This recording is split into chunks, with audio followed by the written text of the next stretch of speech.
Today I am going to be telling you about the 3 biggest mistakes I made when we started our homestead. So, the first mistake that I made, and I would say this is the biggest mistake that I made, was waiting until we actually got out here to the farm to learn homesteading skills. That was so crazy. But at the time, I thought it made most sense to wait until I actually had my own garden and my own animals and all of that to start doing the things that I wanted to be doing. But in retrospect, I should have started right where we were. So when John and I got married, we lived not far from the farm here. We lived maybe just a couple miles up the road in this tiny little house, but we did have a little bit of property. We had a couple acres.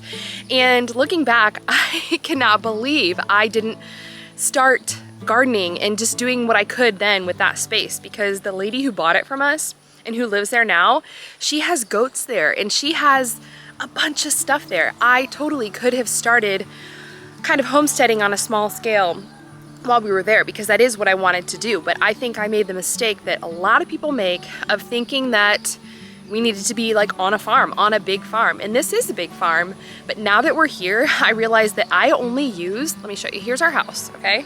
It's behind me here. I'm gonna turn, you're gonna see the garden. I only actually use a couple of acres for homesteading. The rest of it is farm stuff, like fields, crops, and beef cattle that are, that's not like homesteading stuff. So I could have started at our first house. Then we moved out of that house into town and we had maybe a half acre. That space wasn't really conducive to homesteading, but I continued just thinking that I needed to wait.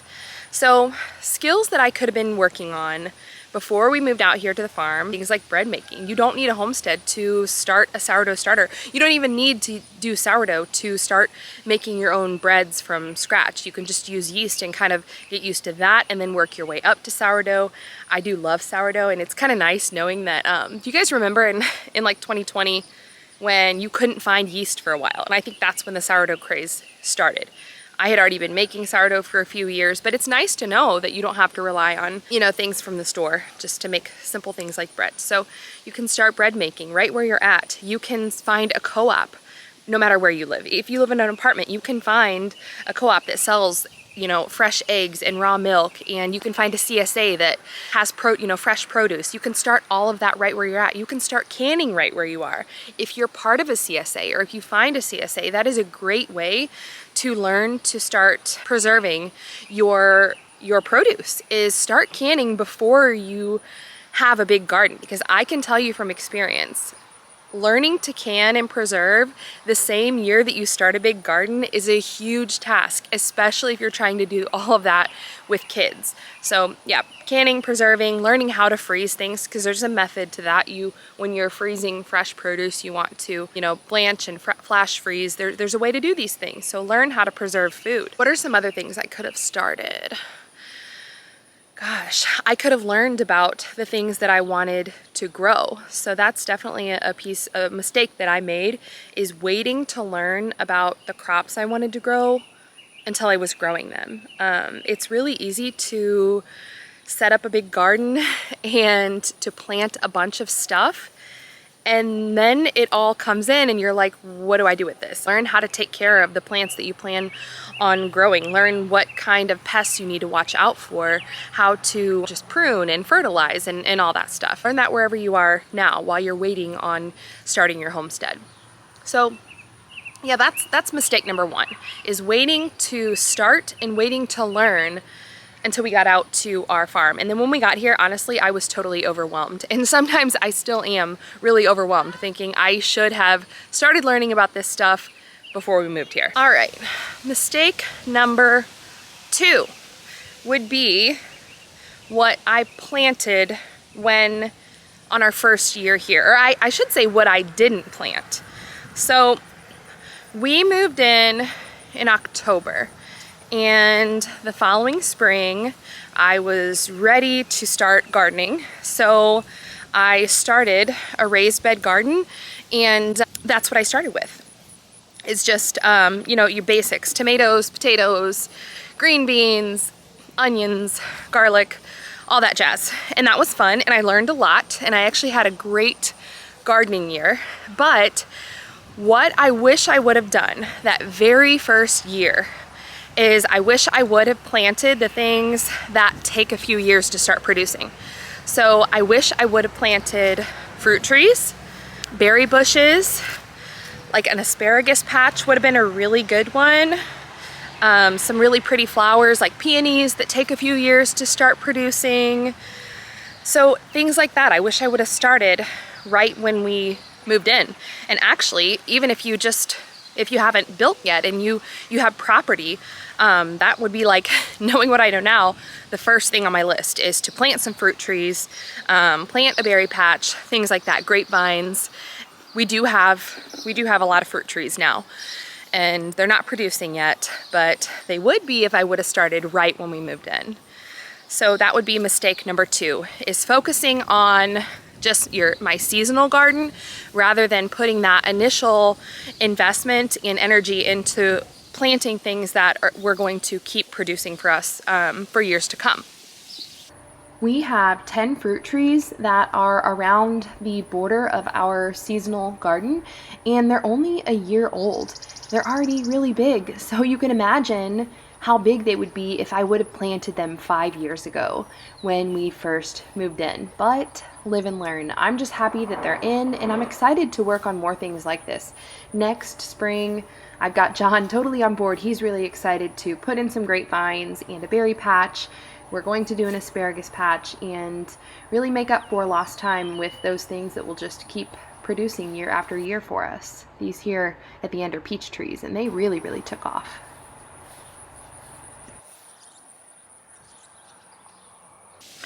All right, so mistake number 3, last but certainly not least, would be fencing.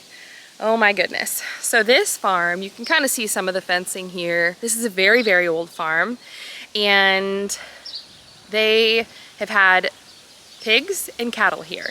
And that is what type of fencing we have. We have fencing for cattle and pigs. But when we moved out here, I really wanted goats. And my husband tried to tell me, like, hey, this is not gonna work out. We're gonna have to put in like a complete new fencing system. And I just insisted, like, it'll be fine. You know, I see people on Instagram that have their goats on their porch and in their house, and they'll be fine. I'll train them to stay in the fence that we have. It did not work out that way. We got goats, and they were constantly escaping.